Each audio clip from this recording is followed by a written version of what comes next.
Hi guys, I'm Tamoya Beckford, a senior QA analyst with 5 years of experience in the software testing field. And what I will be talking about today is something a little different.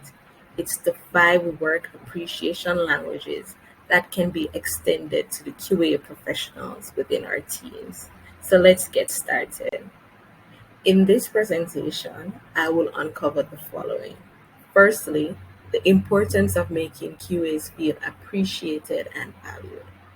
Then I'll be sharing the five categories of work appreciation languages and showing how we can express simple but genuine appreciation for the testers in each language. Now, why should QAs feel appreciated and valued? Here are the two main reasons. One, when QAs feel valued, they are way more productive. Have you, as a QA, ever felt more motivated to do more when you feel appreciated within your team? That's exactly it. And then, two, a healthy work environment is fostered when QAs are appreciated by those around them. When QAs are valued, the overall work culture is way more positive and healthy. So, those are the two main reasons why we should show appreciation to QAs in our team. Have you ever heard of the Five Love Languages? Well, it's a popular book with over 20 million copies sold. In this, Dr. Chapman classifies the expression of love into five main love languages. And there's another version called The Five Languages of Appreciation in the Workplace. In this, the same concept can be applied to the workplace to show appreciation to staff. So, how do we do this? How do we apply these appreciation language to QA professionals? Let's first look at what are the five appreciation languages. There is words of affirmation, quality time, acts of service, gifts, and physical touch. And we'll see how physical touch is interpreted as an expression of appreciation. The first one we're looking at is words of affirmation. Some example of this is words of encouragement to motivate the testers, giving compliments to QAs on their work ethic, maybe saying, "Hey, I love how organized and detailed you are in your test strategy," can offer major support for QAs. Then giving them practical and meaningful advice can help too. And also, there's public shout out for their hard work. Acknowledging and highlighting a tester in a public forum can be a great way how we affirm them with our words. Next, there is quality time. So, proper mentoring and coaching program is a great way to spend quality time with QA members.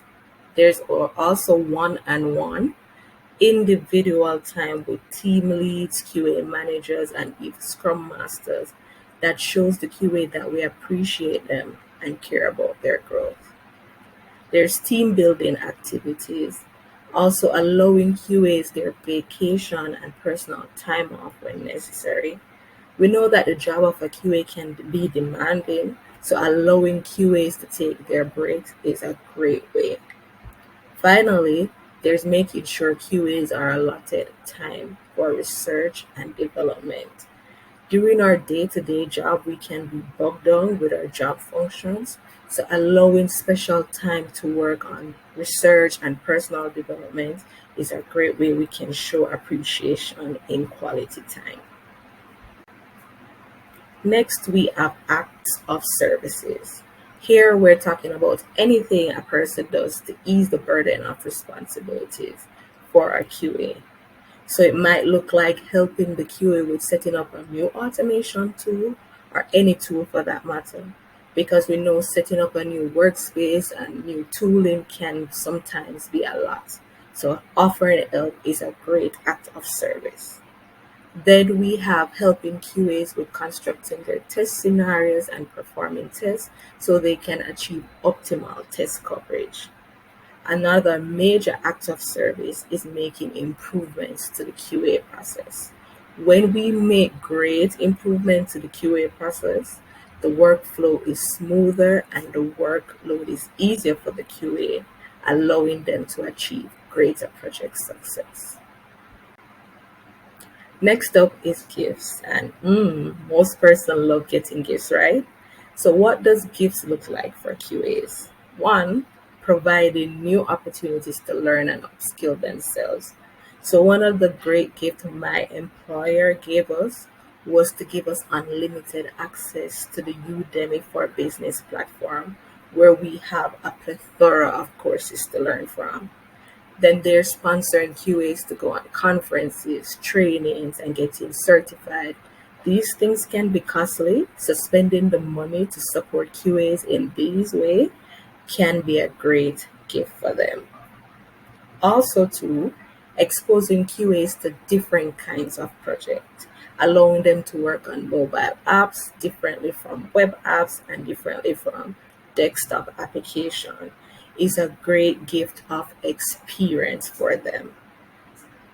We also have employee award program, and this is pretty common and popular in many organizations, where we highlight a person for their work on a monthly or yearly basis, and some of these come with tangible gifts as well. Finally, but definitely not least, we're looking at paying QAs for their overtime hours. So that's a great gift as well.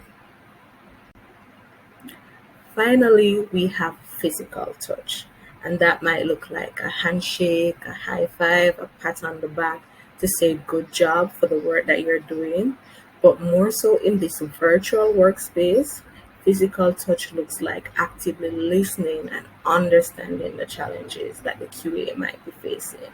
So, listening to your coworkers and taking their concerns into consideration can be a major form of support for them.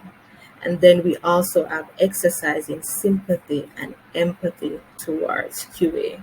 We should definitely foster a culture of compassion and understanding for our QAs.